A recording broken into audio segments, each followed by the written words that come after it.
Hello everyone, welcome back to my channel Easy Learning with Himal. So this video is for class 10 students, those who have entered class 10th और जिनको next year board exams देने हैं. So मैं आज English का course शुरू कर रहा हूँ, न्यू बैच शुरू कर रहा हूँ इंग्लिश का for the session 2021 to 22. So class 10th याद रखना, हर थर्सडे मैं आपके लिए एक नया इंग्लिश का लेक्चर लेके आने वाला हूँ और हर फ्राइडे आपके लिए एक न्यू फिजिक्स का लेक्चर लेके आने वाला हूँ. ठीक है, तो आज हम स्टार्ट करें इंग्लिश के लेक्चर नंबर 1 से. एंड गाइज, अगर आपको नोट्स चाहिए, पीडीएफ चाहिए, मुझसे और इंटरेक्ट करना है, डाउट्स पूछने हैं, तो डिस्क्रिप्शन बॉक्स में लिंक है टेलीग्राम ग्रुप का भी, इंस्टाग्राम का भी, ईमेल आईडी भी है. बच्चों सारे के सारे नोट कर लो और जल्दी से टेलीग्राम ग्रुप ज्वाइन कर लो, इंस्टाग्राम पे भी फॉलो कर लो. तो हम शुरू करते हैं फर्स्ट चैप्टर से, that is letter to the God. ठीक है, तो लेटर टू गॉड आपका फर्स्ट फ्लाइट बुक, आपकी दो बुक्स हैं इंग्लिश में, एक है फर्स्ट फ्लाइट, एक है फुटप्रिंट्स विदाउट फीट. तो फर्स्ट फ्लाइट का पहला चैप्टर शुरू करते हैं, लेटर टू द गॉड, और मैं आपको इसमें लाइन बाय लाइन एक्सप्लेनेशन करवाने वाला हूं, क्योंकि अब 5 मिनट की समरी पढ़ के कुछ नहीं होने वाला. 10 मिनट्स की समरी पढ़ के बोर्ड एग्जाम्स क्लियर नहीं होंगे. बोर्ड एग्जाम्स क्लियर करने हैं तो चैप्टर पूरा रीड करना पड़ेगा, क्योंकि अब MCQs आते हैं चैप्टर के बीच बीच से और क्वेश्चंस भी बीच बीच से आते हैं. तो समरी पढ़ोगे तो फिर आप इन टेक्स्ट क्वेश्चंस जो है वो नहीं कर पाओगे. तो शुरू करते हैं with a very beautiful chapter, a letter to God. और मेन कैरेक्टर जो इस चैप्टर में है वो है लेंचो, जो एक फार्मर है, जो एक्सपेक्ट कर रहा है कि भाई मेरे जो कॉर्न की फील्ड्स हैं वहाँ पे एक अच्छी सी बारिश हो जाए. देखते हैं आगे क्या होता है. एंड ये chapter really it's very interesting and a very nice chapter. So शुरू करते हैं. The house, the only one in the entire valley, sat on the crest of a low hill. तो सबसे पहले हाउस की लोकेशन बताइए, Lencho के house के बारे में बताया कि लेंचो का हाउस पूरी वैली में एक अकेला वहाँ पे हाउस है, मतलब उसके आसपास कोई हाउस नहीं है, मतलब बड़ी सी फील्ड के पास एक हाउस है. ठीक है, और एक लो सी हिल है उसके नीचे, मतलब उसके हाउस से एक हिल दिखती है. From this height one could see the river and the field of ripe corn dotted with flowers that always promised a good harvest. और अगर हम हिल के ऊपर से देखें तो हमें क्या दिख रही है, एक रिवर दिख रही है और रिवर के साथ साथ एक फील्ड दिख रही है कॉर्न की, राइप्ड कॉर्न, मतलब कॉर्न ऑलमोस्ट पक चुका है. ठीक है, कॉर्न जो है वो ऑलमोस्ट पक चुका है, जो क्रॉप है वो ऑलमोस्ट तैयार हो चुकी है और उस पर फ्लावर्स भी हैं. The only thing the earth needed was a downpour or at least a shower. बस एक ही चीज़ रह गई है क्रॉप को पूरी तरीके से रेडी होने के लिए, कि बस उसको एक अच्छी सी रेनफॉल चाहिए. डाउनपोर और शार का यही मतलब है कि अब जो हमारी फील्ड है उसको सिर्फ एक अच्छी सी यहाँ पे अब रेनफॉल चाहिए. Through out the morning Lencho उस फार्मर का नाम है, who knew his fields intimately, वो अपने फील्ड्स को बहुत अच्छे से जानता है क्योंकि उसने एक बहुत साल अपनी पूरी लाइफ इन्हीं फील्ड्स पे काम किया है. Had done nothing else but see the sky towards the north east. तो वो नॉर्थ ईस्ट डायरेक्शन में आसमान को देख रहा है. तो जब भी बारिश होने वाली होती है तो हम देखते हैं कि किस तरफ से काले बादल आ रहे हैं. ठीक है, तो ऑब्वियसली वो एक क्लाइमेट को जज कर रहा है, कि वो चेक कर रहा है कि कैसा मौसम है, क्या बारिश होगी या नहीं होगी. Now we are really going to get some water, woman. The woman who was preparing supper replied, yes. तो अब बेसिकली वो लेंचो की फैमिली में there is some woman, और यहाँ पे वो उसकी वाइफ के बारे में बात कर रहे हैं कि जो लेंचो की वाइफ है वो अपना कुछ सपर, मतलब जो इवनिंग का मील है वो प्रिपेयर कर रही है. और वो उसको बोलता है कि इस बार हमें कोई अच्छी बारिश होने वाली है, मुझे स्काई को देख के लग रहा है इस बार अच्छी बारिश होगी. और जो वुमेन कहती है यस, गॉड विलिंगली, अगर गॉड चाहेंगे तो अच्छी बारिश जरूर होगी. The older boys were walking in the field while the smaller ones were playing near the house until the woman call to them all come for dinner. तो ये उनकी फैमिली के बारे में बता रहे हैं कि जो ओल्डर बॉयज थे, जो एल्डर बॉयज थे, वो सारे के सारे फील्ड्स में काम कर रहे थे और जो छोटे छोटे बच्चे थे वो फील्ड्स में खेल रहे थे. और फिर ये जो वुमेन है जो सपर प्रिपेयर कर रही थी वो सबको बुला लेती कि अब जल्दी से आ जाओ, डिनर का टाइम हो गया है. It was during the meal that just as Lencho has predicted, big drops of rain began to fall. और जब वो खाना ही खा रहे होते हैं तो जैसे लेंचो ने प्रिडिक्ट किया होता है वैसा ही होता है, बहुत ही ज़्यादा अच्छे से बारिश होने लगती है, बड़े बड़े जो बूंदे हैं बारिश की गिरने लगती हैं.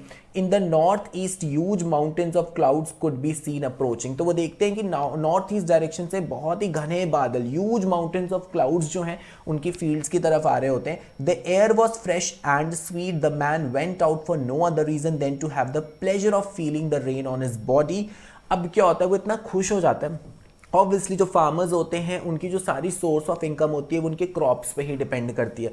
तो जब वो देखता है इतनी अच्छी बारिश हो रही है तो वो इतना ज़्यादा खुश हो जाता है कि वो भाग के बाहर चला जाता है। He started feeling the rain on his body. When he returned he exclaimed these aren't rain drops falling from the sky but these are new coins. तो वो बेसिकली बता रहे हैं सिर्फ रेन ड्रॉप्स ही नहीं है, ये न्यू कॉइन्स है। न्यू कॉइन्स का मतलब ये हमारी फैमिली के लिए सोर्स ऑफ इनकम है। जितनी अच्छी बारिश होगी उतने अच्छे क्रॉप्स हमें मिलेंगे और उतना ही ज़्यादा मनी हमारे पास आएंगे। The big drops are 10 cent pieces and little ones are 5। तो वो मतलब एक तरह से बोल रहे हैं कि जो बड़ी बड़ी ड्रॉप्स हैं वो 10 सेंट्स की हैं और जो छोटी छोटी ड्रॉप्स हैं 5 सेंट्स के। मतलब वो यही कहना चाह रहे हैं कि जितनी अच्छे से बारिश होगी उतनी ही ज़्यादा इनकम उनकी इस सीजन होने वाली है।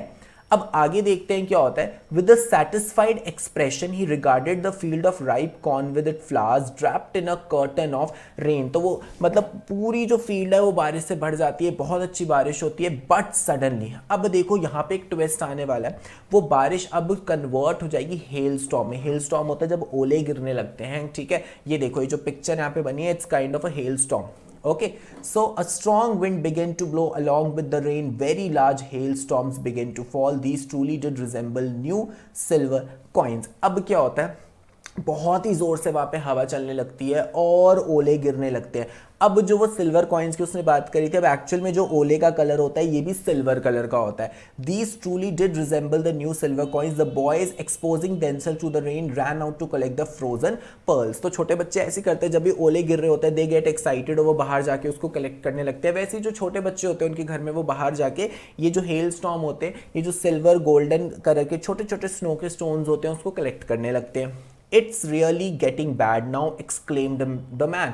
बट लेंचो को अब टेंशन होने लगती है कि भाई बारिश ज़रूरी थी बट हेल स्टॉर्म जो है वो तो क्रॉप को ख़राब कर देगी। वो कहता है ये तो बुरे से बुरा होता जा रहा है। I hope it passes quickly. But वो होप कर रहा है कि बस ये थोड़ी देर ही हो और उसके बाद एक ख़त्म हो जाए। It did not pass quickly, but ऐसा नहीं होता है। For an hour the hail rained on the house, the garden, the hillside, the cornfield, on the whole valley. The field was white as if it was covered with salt. But सब कुछ खराब हो जाता है। इतनी ज़्यादा hello storm होती है कि पूरी की पूरी फील्ड वाइट हो जाती है। ऐसा लगता है जैसे स्नो से कवर्ड है। Not a leaf remained on the trees. The corn was totally destroyed. The flowers were gone from the plants. Lencho's soul was filled with sadness. अब क्या हुआ, एक भी लीफ पेड़ों पे नहीं बची। कॉर्न की जो फील्ड थी वो पूरी की पूरी खराब हो गई और जो फ्लावर्स थे वो भी सारे के सारे चले गए और लेंचो बहुत ज़्यादा उदास हो जाता है। When the storm had passed, he stood in the middle of the field and said to his sons, a plague of locusts would have left more than this. The hail has left nothing. तो वो इतना sad हो जाता है कि वो बीचों बीच अपनी फील्ड पे खड़े होकर अपने बेटों को बोलता है कि plague of locust. Plague of locust क्या होता है, प्लेग एक डिजीज है जो कौन कॉज करते हैं, इंसेक्ट्स। तो लोकस्ट क्या होते हैं, कुछ फ्लाइंग इंसेक्ट्स होते हैं जो अपने झुंड में मतलब एक ग्रुप में फ्लाई करके आते हैं और सारी क्रॉप्स को डिस्ट्रॉय कर देते हैं। तो वो कहता है कि इतना तो एक लोकस्ट का अगर प्लेग फैलता मेरी क्रॉप में इतनी डिस्ट्रक्शन तो नहीं होती जितनी अब हुई है। मतलब वो कंपेयर कर रहा है डिस्ट्रक्शन को। वो बेसिकली बताना चाह रहा है कि पूरी की तरह से डिस्ट्रक्शन होगी है जो प्लेग ऑफ लोकस्ट भी नहीं कॉज कर सकते इतनी डिस्ट्रक्शन, उतनी डिस्ट्रक्शन इस हेल स्टॉर्म ने कर दी है। The night was a sorrowful one, all our work for nothing, there is no one who can help us, we all go hungry this year। तो वो बहुत उदास हो जाता है कि हमारी सारी मेहनत खराब हो गई है और इस साल तो हम भूखे मर जाएंगे। we will not have any source of income left। But in the hearts of all who lived in the solitary house in the middle of the valley there was a single hope, help from God। but इसकी family में जो सारे लोग थे ना वो कहीं ना कहीं काफ़ी रिलीजियस थे, उनका काफ़ी डीप फेथ था गॉड में। और लेंचो का तो एक्सट्रीम फेथ था गॉड में कि उनको लगता था कि अब एक ही इंसान, ठीक है, there is only one source of help, वो है help from God. Don't be upset even though it this seems like a total loss, remember no one dies of hunger, that's what they say, no one dies of hunger. तो लेंचो अपनी family को बोलता है कि देखो upset होने की ज़रूरत नहीं है, ठीक है, और हमें गॉड पे विश्वास रखना चाहिए। और कहते हैं कि कोई भी भूख से नहीं मरता, ठीक है। तो ये लेंचो की सेइंग है कि इट ऑलवेज सेज कि no one dies of hunger. अब क्या होता है, all through the night Lencho thought only of his one hope, the help of God, whose eyes as he had been instructed see everything even what is deep in one's conscience। ठीक है, तो Lencho को काफ़ी faith होता है God पे, उसको पता है कि गॉड जानते हैं सब कुछ। जो हम फील भी कर रहे होते हैं, जो हम सोच भी रहे होते हैं, वो भी गॉड को ऑलरेडी पता होता है. Lencho was an ox of a man. Ox of a man का मतलब है very very hard working person, working like an animal in the fields. मतलब वो बहुत मेहनत करता था अपनी फील्ड्स में, but still he knew how to write. But वो अनएजुकेटेड नहीं था, उसको लिखना पढ़ना आता था.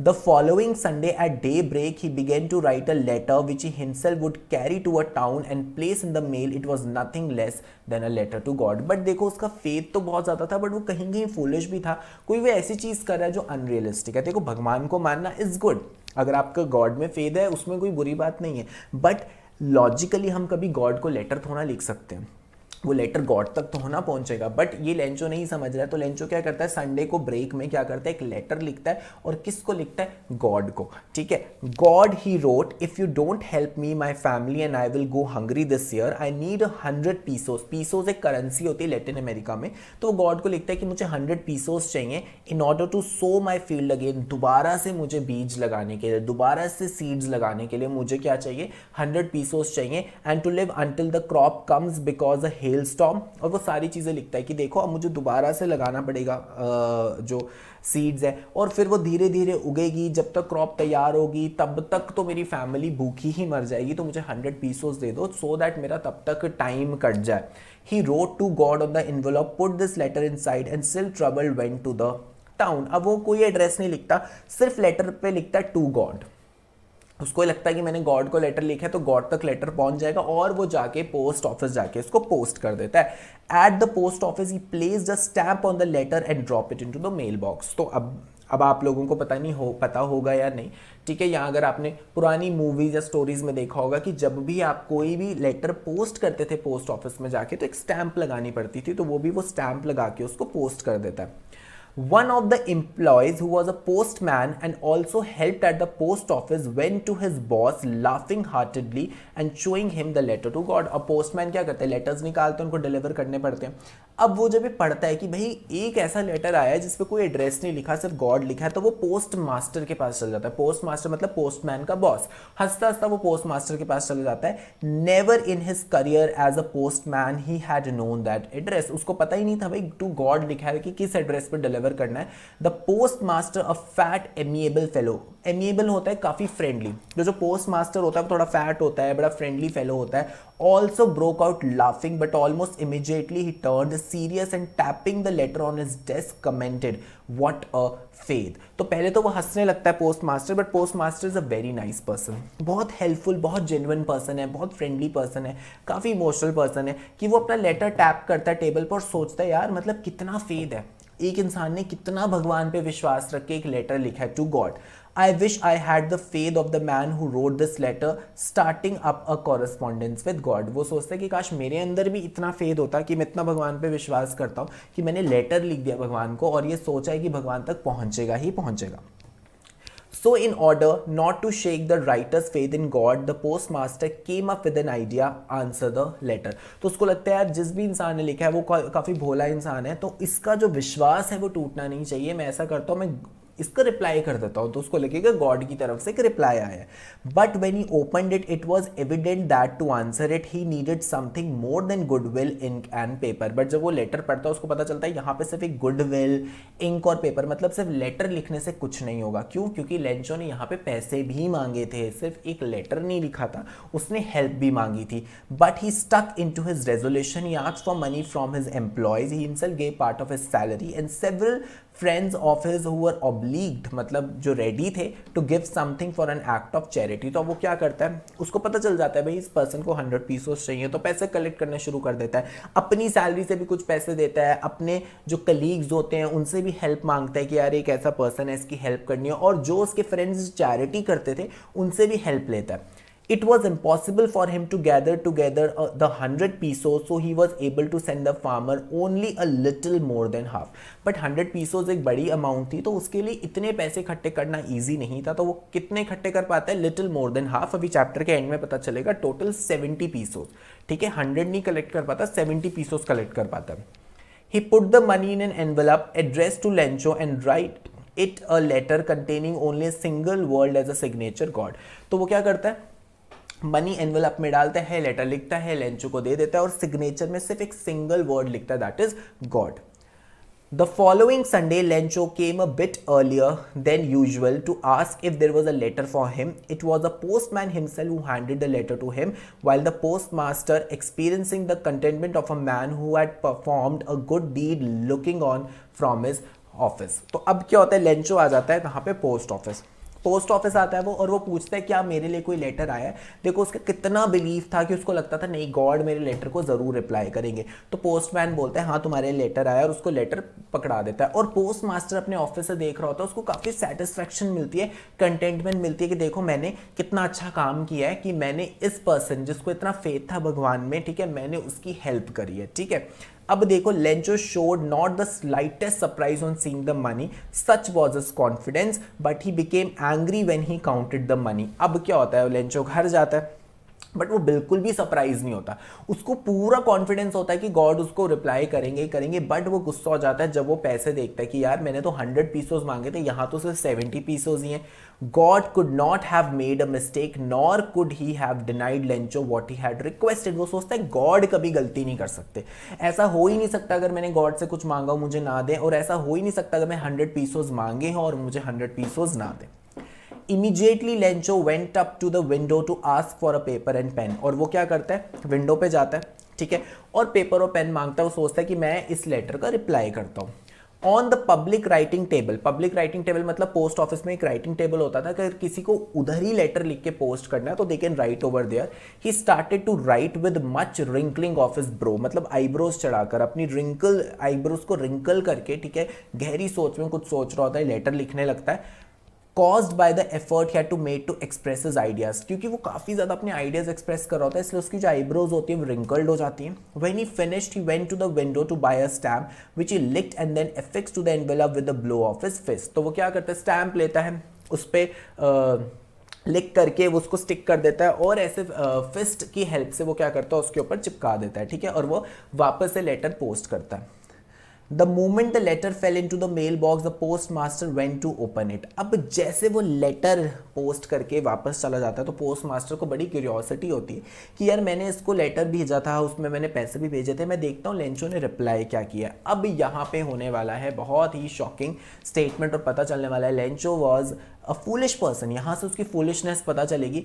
God of the money that I asked for only 70 pesos reached me. तो वो बोलता है गॉड मैंने जितने आपको पैसे मांगे थे मेरे पास सिर्फ और सिर्फ 70 पीसोज ही मिले हैं। Send me the rest, please जो बाकी के पैसे बचे हैं मुझे भेज दो। Since I need it very much, क्योंकि मुझे उसकी बहुत ज़्यादा ज़रूरत है। But don't send it to me through the mail. यहाँ ट्विस्ट है, वो कहते हैं प्लीज़ ये पैसे मुझे यहाँ मेल के थ्रू मत भेजना, because post office employees are a bunch of crooks. Crooks कौन होते हैं, जो धोखा देते हैं।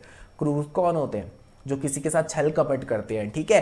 अब लेंचो ने यहाँ पे क्या बोला, have you understood the last line. Lencho को लगता था कि गॉड ने तो 100 पीसोज ही भेजे थे, बट ये 30 पीसोज किसने निकाल लिए, पोस्ट ऑफिस के एम्प्लॉयज ने, पोस्ट मास्टर ने चुरा लिए, पोस्टमैन ने चुरा लिए, ठीक है। तो सोचो वो कितना ज़्यादा फुलिश पर्सन था कि वो ये सब चीज़ें बिलीव कर रहा है। Having a faith in God is good, God में फेथ रखना is not bad, but foolish वो इसलिए है क्योंकि वो अनरियलिस्टिक चीज़ों को सच मान रहा है, और जिन लोगों ने उसकी हेल्प करी थी वो उन्हीं को क्रुक बोल रहा है, उन्हीं को वो धोखेबाज बोल रहा है। तो यहाँ से हमें पता चलता है कि Lencho was not at all intelligent man. तो मैं फिर से ट्विस्ट बता देता हूँ चैप्टर का क्या है, कि जब उसके पास वो 70 पीसोज मिलते हैं तो वो रिप्लाई कर रहा है कि यार गॉड अगर आपने मुझे इस बार जो रेस्ट ऑफ द मनी है वो भेजने होंगे तो डायरेक्टली मेरे घर पे भेजना वो लेटर, पोस्ट ऑफिस के थ्रू मत भेजना, क्योंकि जो पोस्ट ऑफिस जो एम्प्लॉयज हैं they are branch of crooks, ये चोर है, ये मेरे पैसे क्या कर लेते हैं, चुरा लेते हैं। तो जिसने लेंचो की हेल्प करी, this is the irony of the chapter, कि जिसने लेंचो की हेल्प करी, ठीक है, वो ही लेंचो की नजरों में बुरा बन गया। So that was all about your chapter a letter to the God. कल हम मिलेंगे गाइज फिजिक्स के चैप्टर से, और हम इलेक्ट्रिसिटी स्टार्ट करेंगे, ठीक है। तो याद रखना every Thursday English video, every Friday physics video. और अगर आपको मेरी वीडियो पसंद आ गई तो उसको लाइक कर दो, कमेंट कर दो, कोई भी डाउट है तो कमेंट कर दो, जल्दी से अपने दोस्तों के साथ शेयर कर दो, बेल आइकन भी जरूर प्रेस कर देना, रेगुलरली सारी वीडियोस देखना, और मेरा टेलीग्राम ग्रुप ज्वाइन कर सकते हो, इंस्टाग्राम पे मुझे फॉलो कर सकते हो, ईमेल आईडी भी नोट डाउन कर सकते हो, सबके लिंक्स भी गाइज नीचे डिस्क्रिप्शन बॉक्स में गिवन है। Thank you guys, have a nice day.